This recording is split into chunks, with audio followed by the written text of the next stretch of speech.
ना के चाबी हो जे नाम हई रहेला हिसाब से खर्चा करे ना तो पता लगा एक दिन हम कुल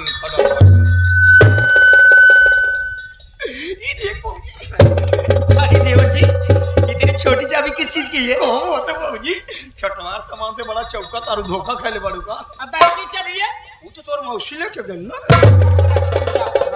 नहीं बाबूजी तो हम चली हाँ निकल गोल लगा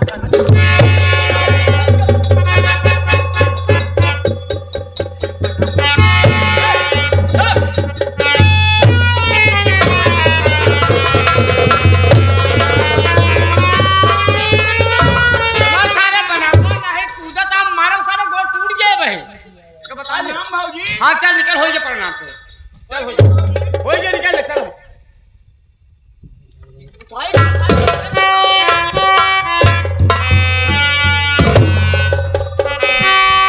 देवर जी जी भाभी मुझे ऐसा लगता है ना ये बिहारी की नीयत ठीक नहीं है। अरे नहीं अरे नहीं क्या कर रहे हो? देख नहीं रहे कैसी हरकतें कर रहा है ये?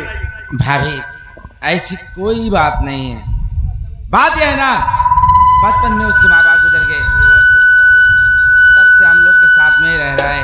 आपके आने से माँ का प्यार मिलेगा यही सोचकर बस ऐसी हरकतें कर रहा है। बाकी दिल का बहुत अच्छा है अपना बिहारी। देखिए देवर जी अगर ऐसी बात है ना तो आज से जितना प्यार मैं तुम्हें करूंगी उतना ही प्यार बिहारी की और छोटों को भी करूंगी। तुम लोग को कभी माँ का एहसास नहीं होने दूंगी मैं। तू बहुत बढ़िया बने समझता है का? क्या हो गया बे? एक नंबर नीच कुत्ता है साहब। हमसे पूछा हम बताइए। अच्छा एक बात बताइए, मेरे समझ में एक बात ये नहीं आ रही, जब से मैं यहाँ आई हूँ खाली इन दोनों का झगड़ा ही देख रही हूँ मैं। और झगड़ा ही देखती चली रहेंगी यहाँ पे। क्यों? अरे थकती नहीं है दोनों, मैंने हर वक्त लड़ते झगड़ते रहते हैं। बात सुने न पट्टी में कभू पटे ओकरे में हमरे में सब जगह 36 के आंकड़ा हर वक्त रहा।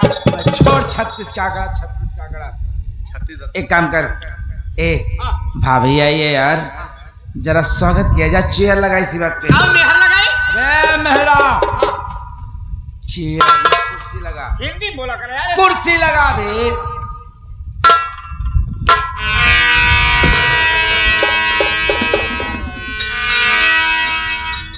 ए भाऊजी है बैठी ना।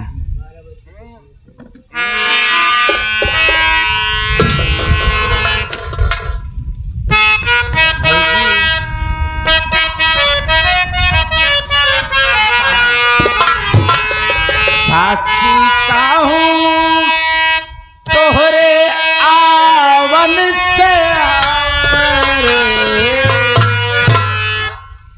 साची कहूँ तोहरे आवन से हमारे नाम आई बहार भर।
यही मैं बोल रहा हूँ बे। हाँ, तब का कहा था यहाँ पे जोड़ी बुखार लेके आया है। अबे 100 रुपये दे ना हो भौजी जी। अरे बहार भौजी। अच्छा हमारे सुने में आया कि साची कहे तोरे आवन से हमरे आंगना में आई बुखार भौजी। बुखार नहीं बे बहार भौजी बोल रहा हूँ ना। चल इधर।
क्या बोल रहा है तू?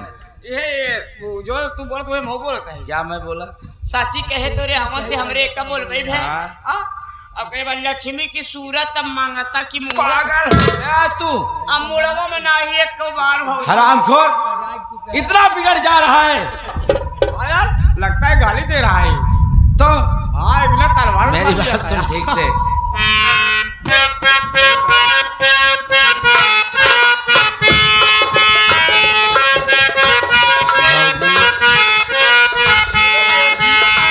बचपन से हम काका कही कहते हैं,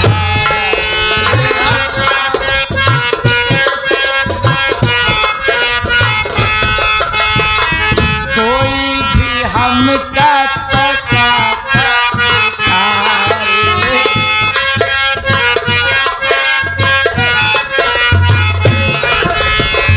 बचपन से हम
बिहारिया का खून जला था। आइए इस ससुरा हिया के गाना गावत हो। बारे करिश्मा बा जैसे तोर नाम करिश्मा रहल बड़ा बढ़िया करिश्मा देखा रहती। बिहारिया के हाथ से चाबी छीने ना। अरे है करिश्मा, तू बिहारिया के हाथ से चाबी छीने बड़े ना। हम तोरा से तोर जिंदगी ना छीन ली तो हमार बिहारिया नाम ना हो। तोर जीना हराम कर दे रे, तो खाना हराम कर दे। तोरा दर दर भीख न मंगौली तो हमार बिहारिया नाम नहीं किया। इंतजार हो करिश्मा, इंतजार हो तो सिर्फ लोहा गरम होखे का। जौना दिना लोहा गरम हो जाएगा बिहारिया ऐसा हथौड़ा मारी ना कि जिंदगी में कबहू कोनो मिस्त्री न मार।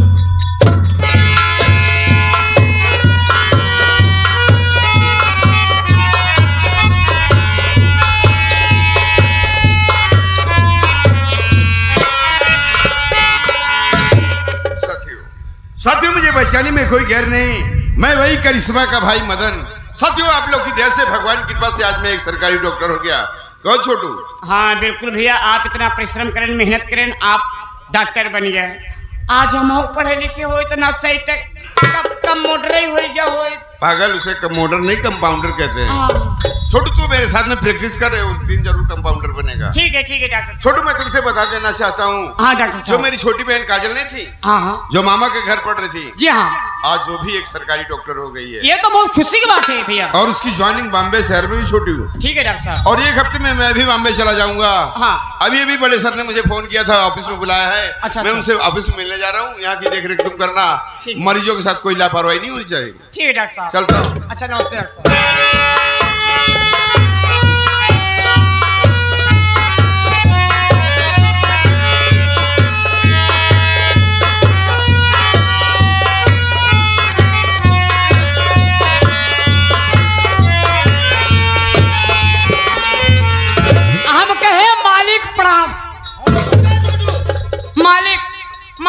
बिहरिया साला फैक्ट्री में कोई काम नहीं कर रहा है, सारा काम हमको ही करना पड़ता है।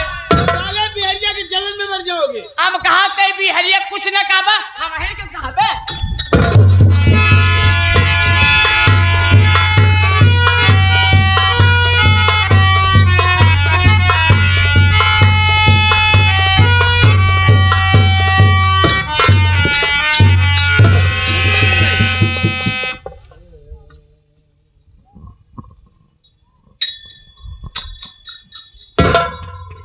क्या बात हो, आज हमार मालिक बड़ा उदास, बड़ा मन मार के बैठल बनी। लागत हो यारी नात रिश्तेदारी से कोनो गलत मैसेज आइल, या फिर फैक्ट्रिया में घाटा लगल हो। घाटा भी ते ससुरा ना लगत हो, गाड़ी पे गाड़ी तो लोड होखा तो। ओह, लागत हमरा से कौनो गलती हो गई भैया, ई खातिर हमारा मालिक बड़ा उदास होके बैठल बानी। लेकिन हमरा से गलतियों न भाई। अब बुझाई, जहाँ 4 गो बर्तन रहा था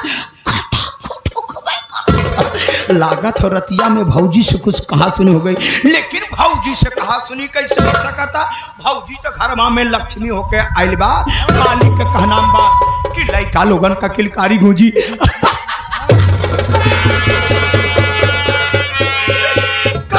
चिंता कर ले बनी, पहले लइकवा होखे दा मालिक, लइकवा होखे दा।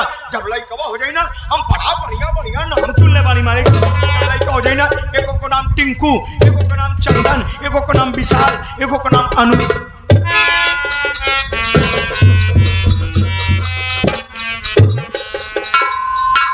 हम ज्यादा बोल गए का मालिक? प्यारी, तू भी मेरा मजाक उड़ा रहा है। कैसे कहत बानी?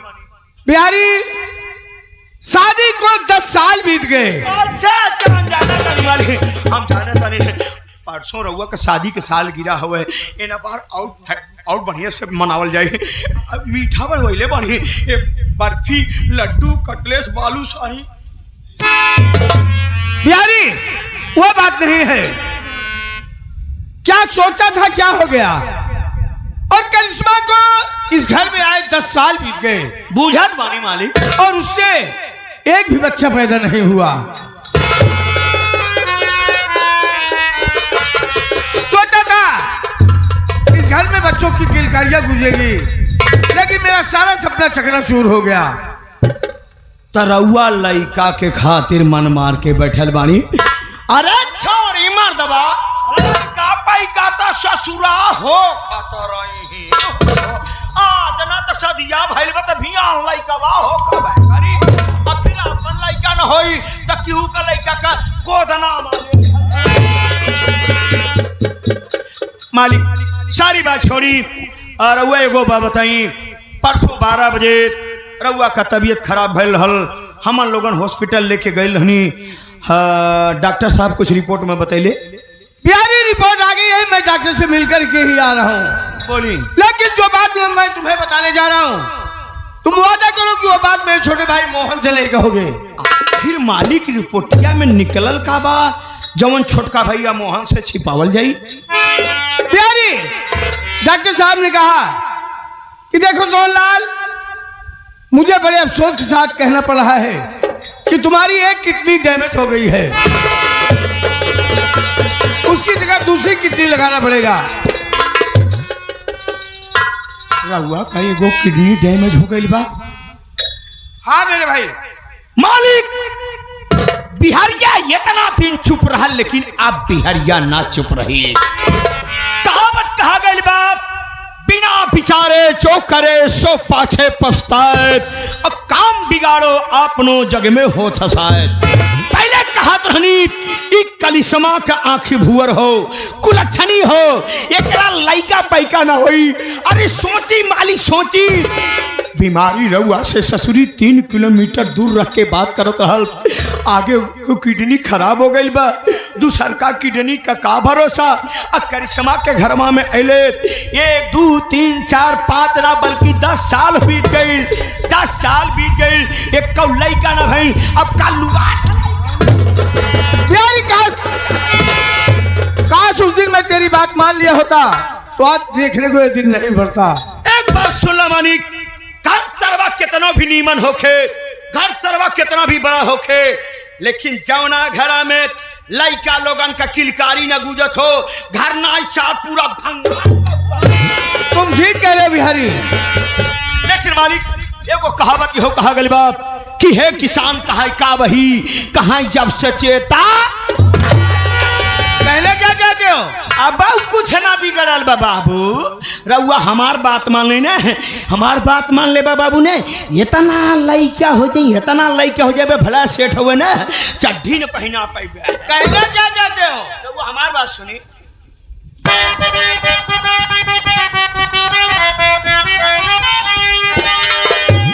बात मालिक हमारी सुनो ध्यान से, बात मालिक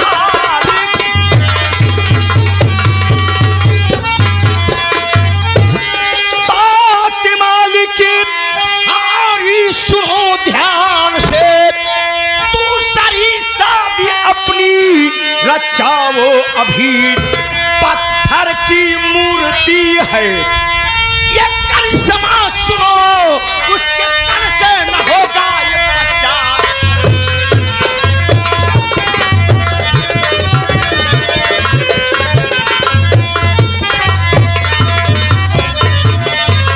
मालिक है वो हमार बात मानी, दूसरा मेहरारू ले आई, ई करिश्मा एगो पत्थर का मूर्ति है बाबू। अब पत्थर के मूर्ति पे कितना भी जल चढ़ावल जाला, कहा बोला था भैया लोग ना। लेकिन बिहारी पहले मेरी बात सुन।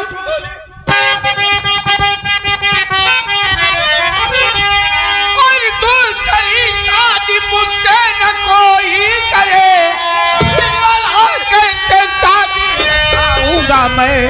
कोई लड़की अगर साथ और दे मेरा, मार कर घर से उसको भगाऊंगा मैं।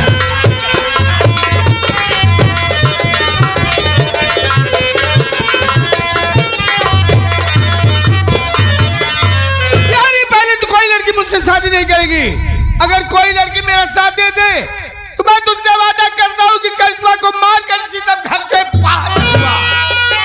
तरौआ सोचा ताली हमार भी हवन होई, चुप रहा मर्दबा, जब तलक बिहारिया जिंदा हो मेरा का काम ही कहाँ हो। रउआ हमार बात सुनी था, बोलो। अपने शादी की चिंता न मालिक करो, दूसरी दुल्हन जल्दी से लाऊंगा मैं, तुम्हारो करिश्मा को बाहर करो, दूसरी दुल्हन से लाऊंगा।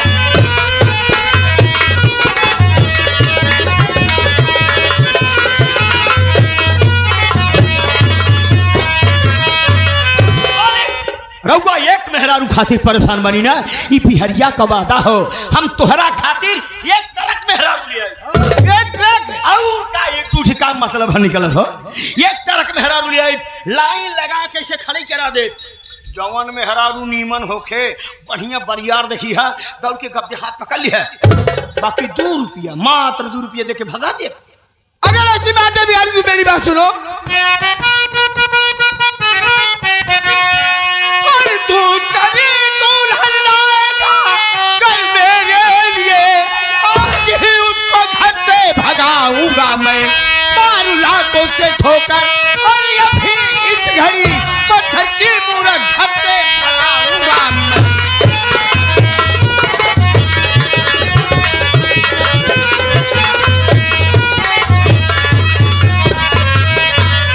यानी अगर तू मेरे लिए दूसरी दुल्हन लाएगा तो मैं तुझसे वादा करता हूँ कि करिश्मा को लातों से ठोकर मार कर अभी घर से बाहर कर दूंगा। रउआ का हम पहले बतावत रही ना कि रउआ झरबैली के पेड़ में अंगूर खोजत बानी, खोजला कांटा चुभल कि ना चुभल। तुम ठीक कह रहे हो बिहारी। अबले कम से कम 10 साल में 2 लड़के तो जरूर हो खुद हो।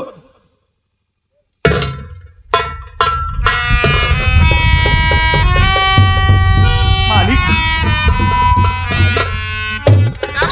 रउआ तब पढ़ले लिखले बानी बिहारिया अनपढ़ गंवार अंगूठा छाप हो। सोची मालिक दिमाग लगाई जरा, जवान लड़की शादी के पहले अपन मतारी बाप भाई बहन छोड़ के आ सकत है, वो लड़की का कैडर तुम ठीक कह रहे हो बिहारी? हम ठीक है कहिला बाबू। बाबू अरे सोची मालिक कहूँ ऐसा न हो कि रउआ के दौलत भी आयल हो सकता है। कौनो दिन मालिक सवेरे चाय में जहर मिला के दे दे, रउआ पी ले, मुझे बस सारी दौलत लेके अपना भाई आपके पास चल जाए। ठीक कह रहे हो बिहारी? अरे हम ठीक है कहिला बाबू। हे मालिक, हे नहीं मालिक, का सही का गलत हो, ससुरी भैया मोहन से ना फुसुर फुसुर बतला। तुम ठीक कह रहे हो बिहारी? मैंने भी अक्सर देखा है कि मोहन करिश्मा के अगल बगल ही मराता रहता है। अगर थोड़ी देर के लिए कहीं दूर हुआ तो लगा लेगा हरामजादा मोबाइल, बार बार बार बार बार बार बार बार लगाए रहेगा, न किसी को सुनेगा न खाना खाएगा। हे मालिक ऐसे चक्कर लगावा था ना जैसे मोर के पीछे मोरनी। दोनों कुड़चूटा भाई बानी बाबू। तुम ठीक कह रहे हो मालिक, रउआ प्यार कर ले बानी, बताए सचो ई करिश्मा गरीब घर का लड़की हो कि अमीर घर का? करिश्मा निहायत गरीब घर की लड़की है। गरीब घर का ना, तब तो कहा था नहीं बाबू, अमीरन का खेती और गरीबन का बेटी का कौनो भरोसा। तुम ठीक कह रहे बिहारी? अगर ऐसा बात है बाबू ना तो बुला ला करिश्मा के बुला के घर से भगवा दा। तोहरा खातिर इतना नीमन मेहरारू ले आई बिना रोहे गांव में केहू के मेहरारू होई मार दबा। अबे छुटवा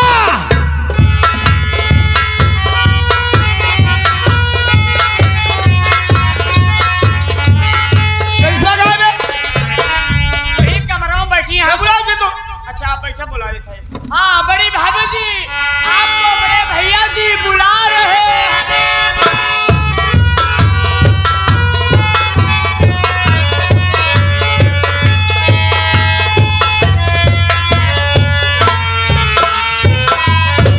प्राणनाथ के चरणों में दासी करिश्मा का प्रणाम स्वीकारो स्वामी जी।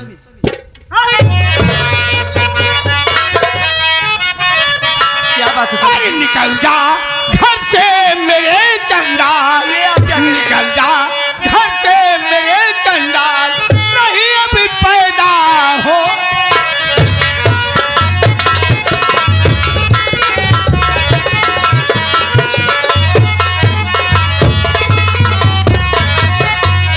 शादी को 10 साल हुए, पैदा ना हुआ ललनी, अरे जा चली जा घर से मेरे, मान ले मेरा बचन, वरना मार कर करूं बिहार, वरना मार कर करूं बिहार, नहीं अब